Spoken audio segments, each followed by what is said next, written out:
There is one cat in Africa that captures the imagination of every visitor, and that is the leopard. It is highly predatory, it's elusive, it lives in deep forests, but it also lives on open plains, in deserts, and in mountains. In fact, leopards, if you look at their distribution, occur right across Africa. They've even been known to live in football stadiums, catching pigeons. Today, I'm going to speak about how you can get great photographs of the denizen of the forest, the African leopard. And what better place to do it from than in the Timbavati, right next to the Kruger National Park, one of the great locations in Africa for photographing and witnessing leopards out in the wild. So join me as we talk about photographing leopards in Africa in the best way possible.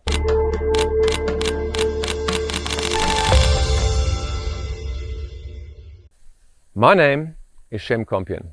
I'm the Managing Director of C4 Photo Safaris, and for the last 25 years I have photographed across the globe.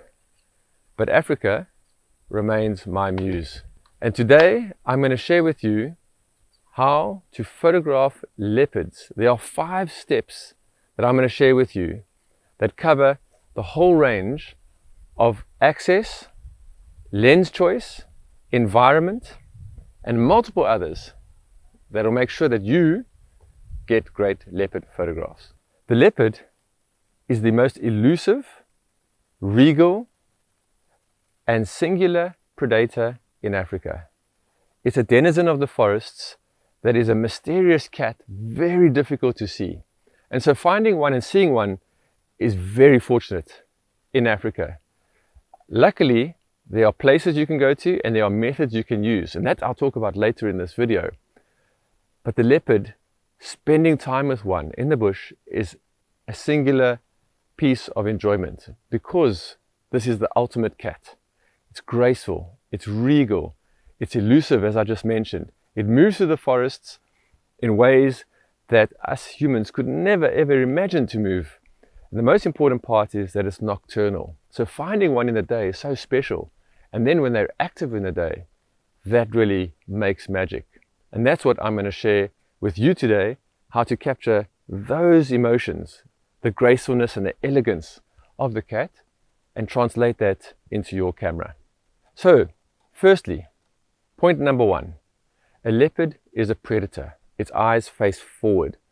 And as I mentioned, it's an intensely singular predator. When it sees any type of movement that it thinks could be food, the predatory instincts kick in. And that is what we want to capture when you're taking a portrait of a leopard. So when you see a leopard out in the bush and you've got your long lens on and you're close enough to take a portrait, you want it with its eyes really focused on a subject. You want the ears facing forward, the head up, alert look that it has in its face. All those elements make for a very striking portrait. Leopard with its ears changing direction or lazing down, even though they are very beautiful when they're lazing down and when they're lying, they are such beautiful creatures. When it's alert, it transforms into a very different animal. And capturing that is the sheer essence of what a leopard is all about. It's a single purpose hunter. It survives on instinct to catch its prey. And that instinct is driving it forward almost in tunnel vision when it's out hunting. And so translating that into the camera means using a long lens, being in front of the leopard, not directly in front of it, but just to the side. So it's still whatever it's looking at, you're not obscuring it. But when it's staring out and you capturing it with a long lens, its ears forward, its eyes alert, pinprick pupils, that is what makes a leopard so special, is capturing the essence of that moment. Of course, a glint in the eye adds a little piece of magic to it, the real catchlight that holds the attention of the viewer. So that's the first piece of advice, is that a leopard portrait is not a leopard portrait until you can see right into its eyes and it is highly alert. That is the essence of a leopard, capturing that moment.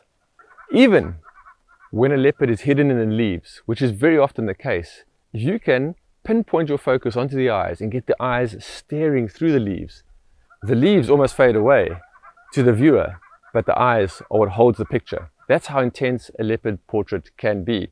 And then additionally, leaves that are out of focus in that instance, they add depth to the photograph. And in wildlife photography, if there are leaves, I would say in this instance, go really as low aperture as you can go. If your lens does f4, go to f4. So you blur the leaves out completely. It adds that layer in the foreground of depth. But then when the focus lock is now on the leopard's eyes, they really leap out at you. So you've got some elements of your image that are out of focus, which are the leaves, but the eyes leap out at you. Very important aspect there. Low aperture, shoot through the leaves, use a narrow focus point so that it doesn't lock onto the leaves, it goes straight onto the eyes. Focus is critical in this moment, and boom, you've got your portrait. The second point is to consider your environment. As I mentioned, leopards live through all kinds of environments across Africa. Deserts, rocky areas and mountains, forests, rainforests, savanna, woodland. And so when you look at those areas, you need to see how can you incorporate the leopard into the environment. So in the Okavango Delta, for instance, they use trees and termite mounds to use as elevation points to hunt from. And that's really important for you to recognize, this is a moment I could use a wider angle lens. It's not necessarily about the portrait like we spoke about in the first instance, but here it's incorporating the environment to show how they live in that environment. Plus, trees provide a lot of structure. They're very textured, and so you get a lot more detail into your photograph and a lot more storytelling and narration into your photograph itself. So considering your environment is very important. Especially here, if the leopard is up in a tree, you have the opportunity here to position yourself so you could actually be on the wrong side of the light and shooting silhouettes. So if the leopard is up in the silhouette of the tree and the sun is low on the horizon, or the sun might even be below the horizon in this instance, make sure you can see the profile of the leopard in the tree. It's got to be clear that it stands out within the frame, and then you have the opportunity to get a strong silhouette shot. But if you position from the other side, you would get the light with the leopard. So you have these opportunities here to actually maneuver around, especially when leopards are high up in a tree and relatively in a still position, which is not very often.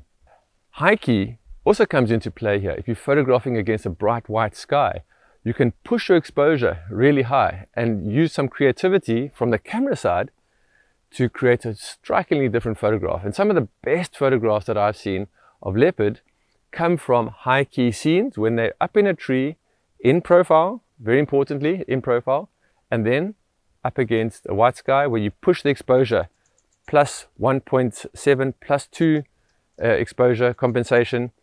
The sky blows out completely, but you get this very high key effect, and the leopard translates very nicely in that instance into a black and white photograph that becomes very striking.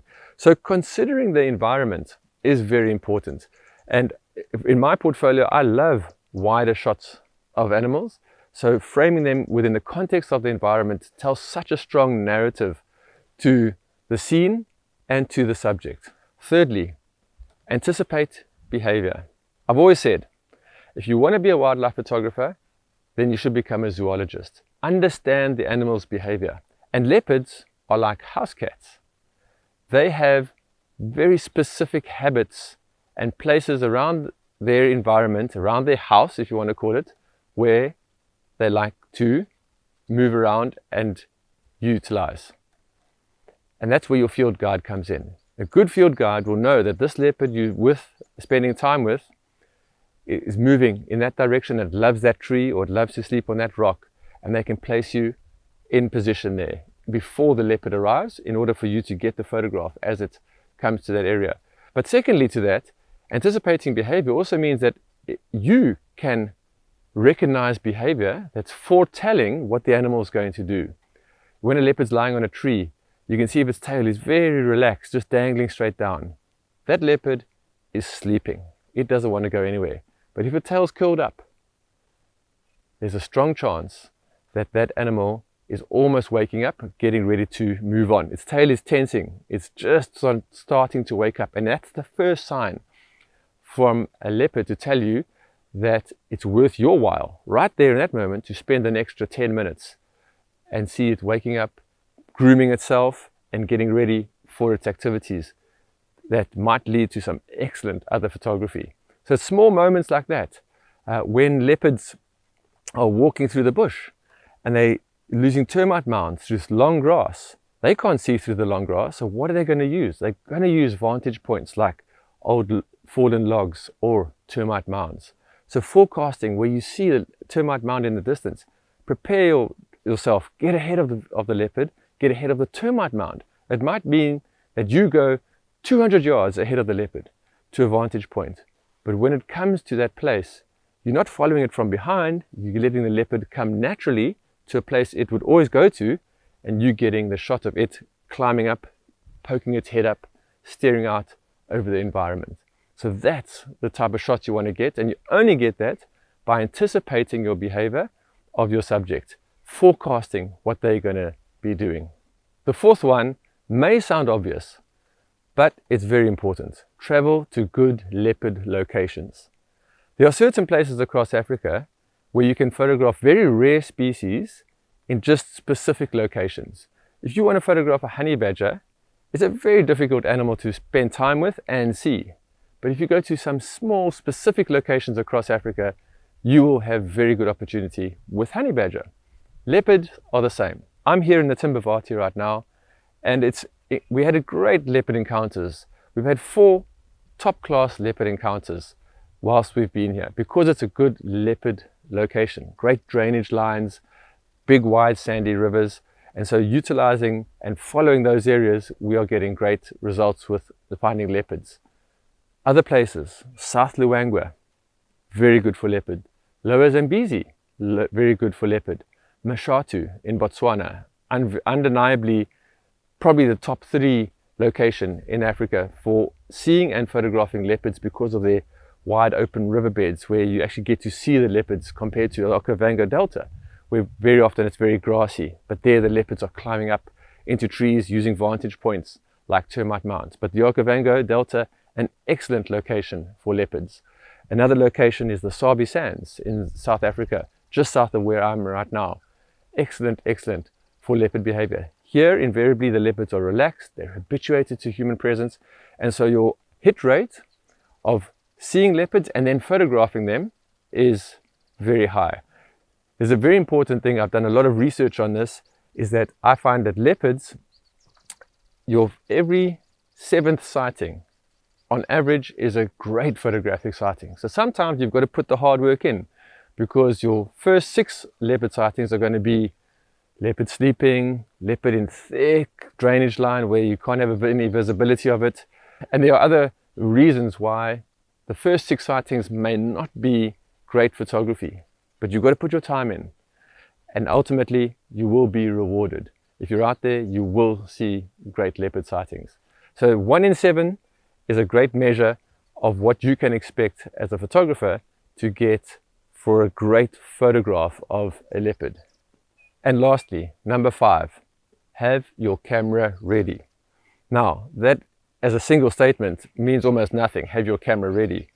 But like I mentioned earlier, having your camera on the correct settings for the correct scene that you're in will give you a much greater chance of getting a good shot of a leopard. If a leopard's up in a tree against a bright sky, you can have your focus point on almost any setting there. But if it's walking through grass, where the leopard is moving rapidly and you want to focus on the eye, you've got to have a specific focus point locking on to the eye as there are distractions of the grass.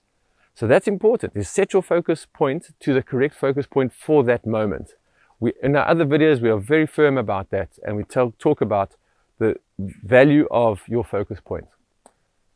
Frames per second. Make sure your frames per second are on high, because having high frames per second guarantees that any moment the leopard opens its eye, just turns its head, and you get the catchlight in the eye, will be captured. So high frames per second, continuous focus, because when they're on the move, you want to be tracking with them, and you want to be making sure that you are using the right focus point. Additionally to that is your lens choice. A portrait, you want a nice long lens like a 400 or a 600mm lens.